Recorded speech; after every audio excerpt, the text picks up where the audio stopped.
This research was conducted within the framework of the International Technical Assistance Project of the European Union Erasmus+, that's called DEFEP, Distance Education of the Future, European Union Best Practices in Response to the Demands of Modern Higher Education Seekers and the Labor Market. So what is this about? The purpose of the sociological study was to describe the priorities, needs and requests of interested parties, that we call stakeholders, of distance education as a potentially separate form of education. That is quite important. Research method, it was a formalized online questionnaire. The general population of the study, so general array, consists of students, scientific and pedagogical workers, managers, administration, and the affiliated employers of 6 institutions of higher education that's located in different parts of Ukraine. In Kiev, in Lviv, in Chernigiv, in Mykolaiv, in Kharkiv, and in Uman. Actually, the name of the universities you can see on the screen. And it was quite important that we had so big variety of these higher education institutions and different stakeholders. Actually, the time of the fieldwork was in the first half of May 2023. So let's summarize the information about the opinion of these different groups of stakeholders about the distance education according to the main components of the most significant direction as we pointed it. First, it was the technical support of the distance education, some kind of communication channels and the forms of work that stakeholders used. This direction is significant for groups directly involved in the learning process, so for students and for teachers. So the most important things are that teachers unexpectedly are somewhat better equipped with the technology needed for distance education than students, and it was a surprise, despite the fact that all students have, for example, smartphones, but students do not consider them the best device for accessing online classes. Quite pity. And they prefer computers or laptops. And in the same time, teachers are provided with the stationary computers 2 times better than students. However, significantly more teachers than students indicate they need to get or to upgrade a laptop or tablets, and the existing equipment due to obsolescence or other reasons cannot cope with the important task of distance education. So this was the problems. In addition, teachers often feel a lack of necessary software. Both students and teachers prefer Zoom among all other universities' distance learning platforms, and also Telegram among communication channels. However, in second place is Viber for teachers, which students quite hardly use. However, the second place among students is electronic mail, email, which is used with the same frequency by teachers. Such coincidences indicate the commonality of external factors in the choice of both platforms and channels, while Viber embodies purely generational differences.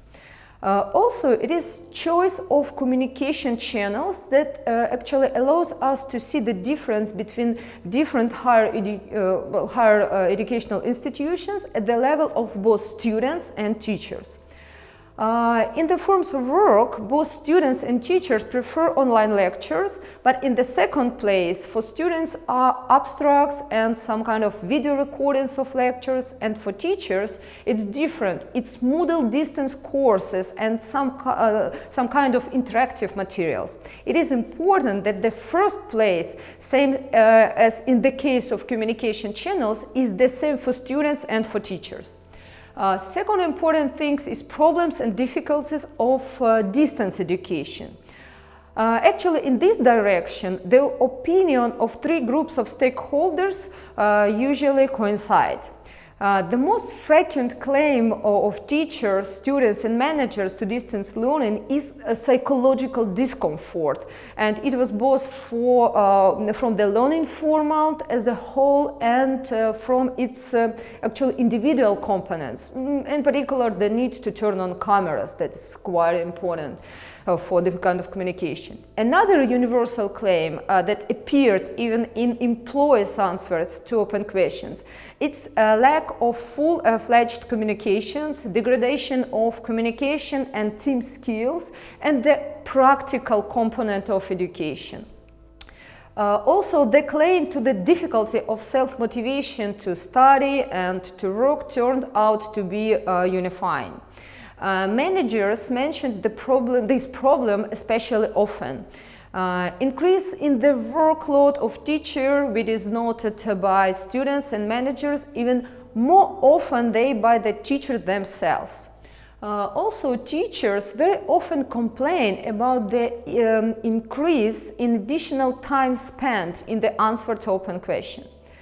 Quite specific teaching claim is that there is increased administrative pressure and formal work. Also, it should be noted that often the indicated problems and difficulties cause a sense of contradiction, since the general position of the group regarding the assessment of the presence of this problem may deny its scale. But it is prominent in the list of problems. Third important component is assessment of distance education. That is really quite important from psychological point of view. Emotional evaluation of the distance education divided students with teachers and with managers.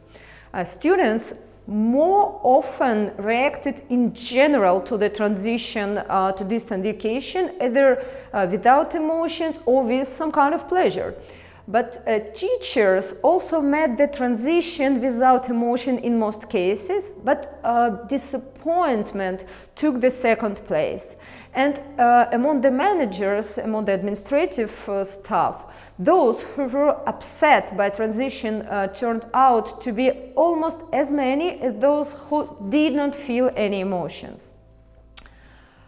In general, the quality of distance education is assessed by all group of stakeholders to varying degrees as lower compared to traditional or so-called auditory or classroom education. But managers are the most skeptical here. And at the same time, teachers do not see a fundamental difference between distant and traditional form of education in terms of effectiveness of students' work, etc. Teachers, and especially managers or supervisors, noted that it is more pleasant for them to work in the traditional classroom form, while students were inclined in favor of remote form. Also, in general, it should be noted that contradictory attitude of students to distance education exists. On the one hand, the relative majority of students know that this format is more convenient and psychologically, let's say, comfortable for them.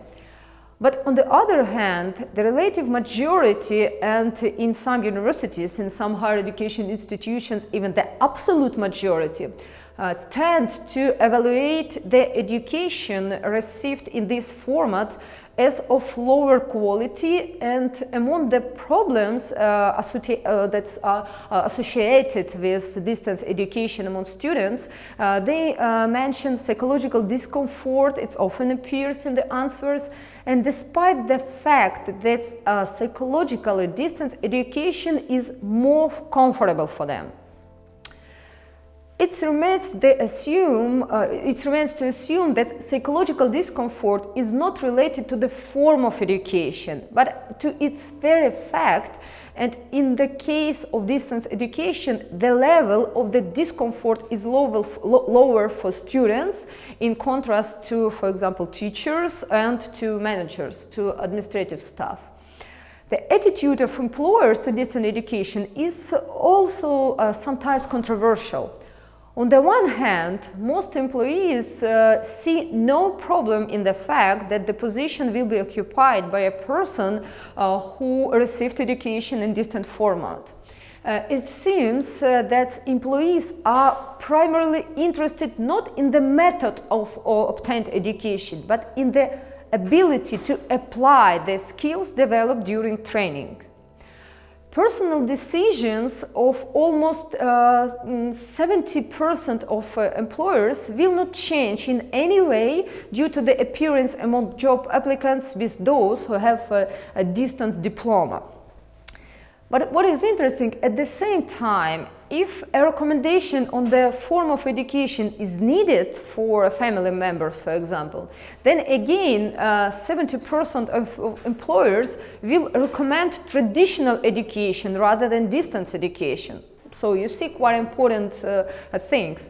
And in addition, almost half, it's actually 45% of employers believe that distance learning results in lower professional competence of a person compared to other colleagues exist.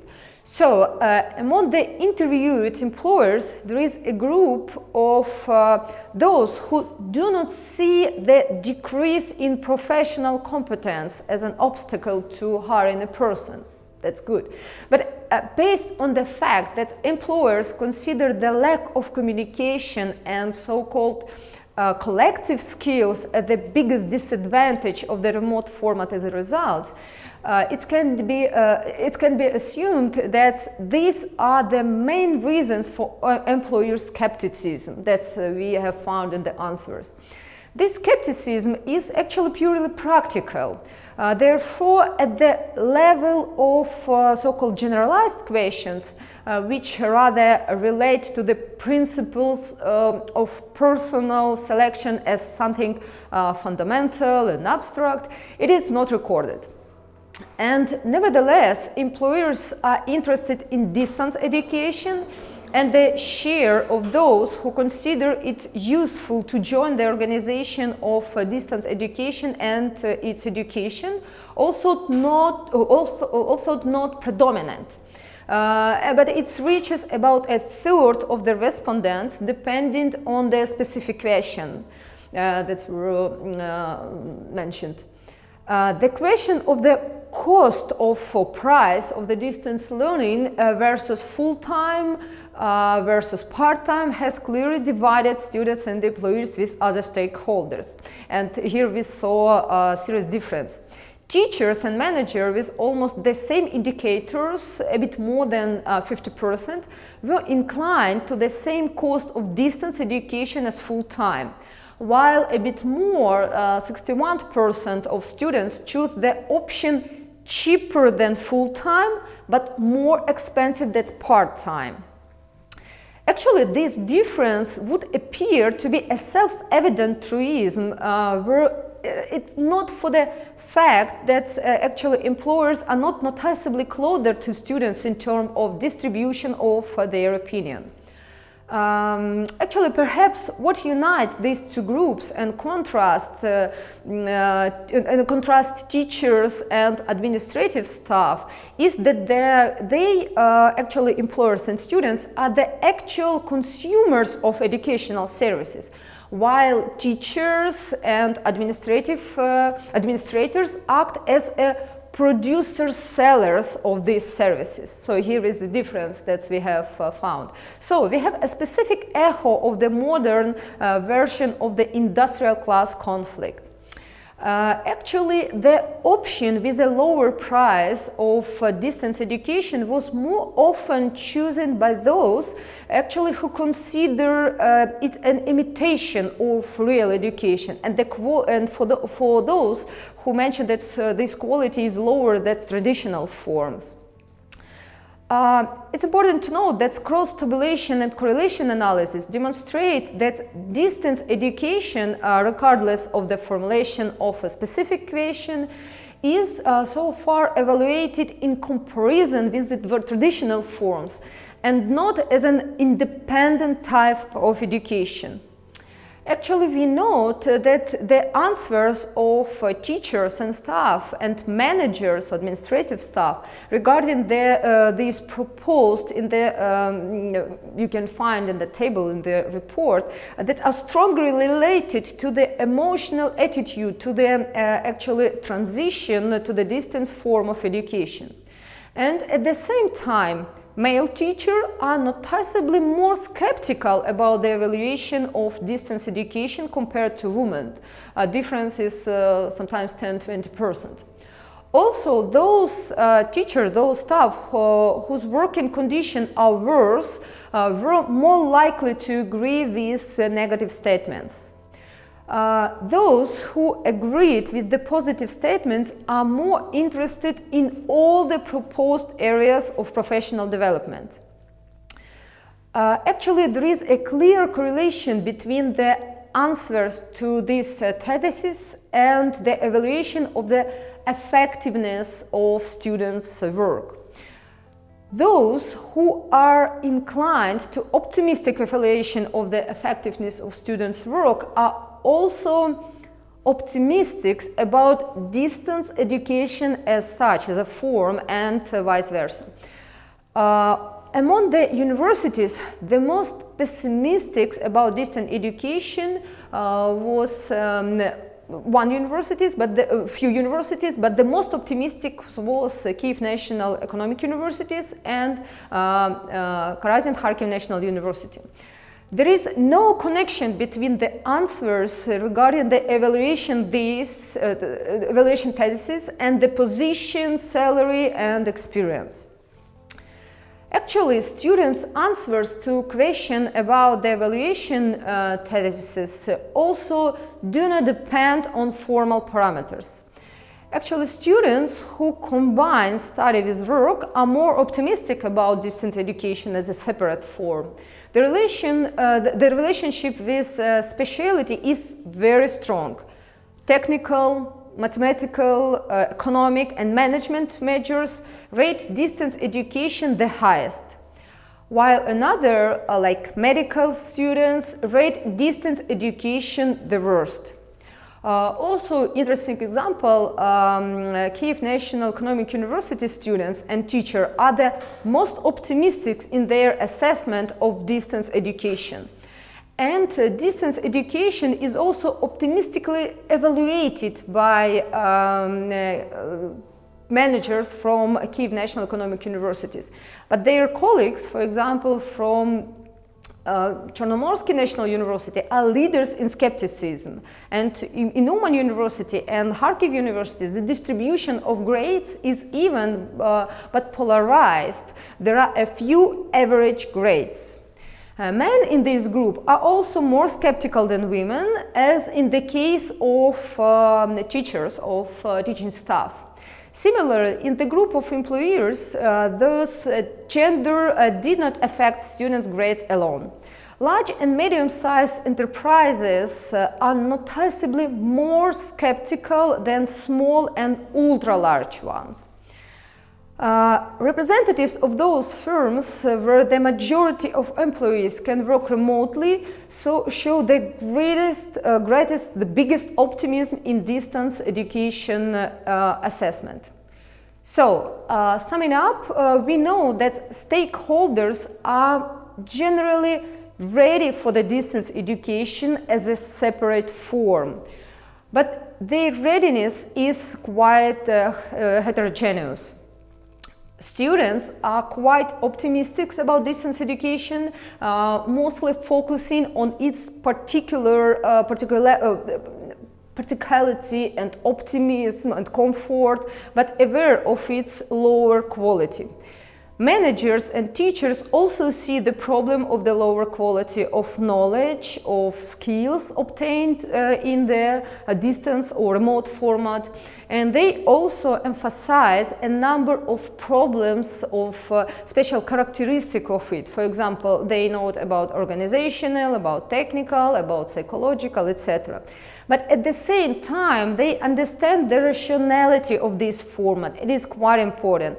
Therefore, they are ready for its implementation. So that was a good result of this survey. Employers at the personal level prefer the traditional format, but at the institutional level, they are really ready for the massification of distance education, and actually to some extent they are interested in participating in its improvement of this form.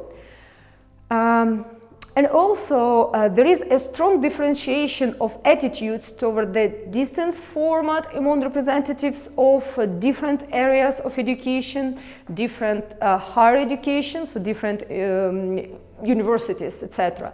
But for the main array of stakeholders, actually distance education has already managed to turn into habit that they are ready to formalize.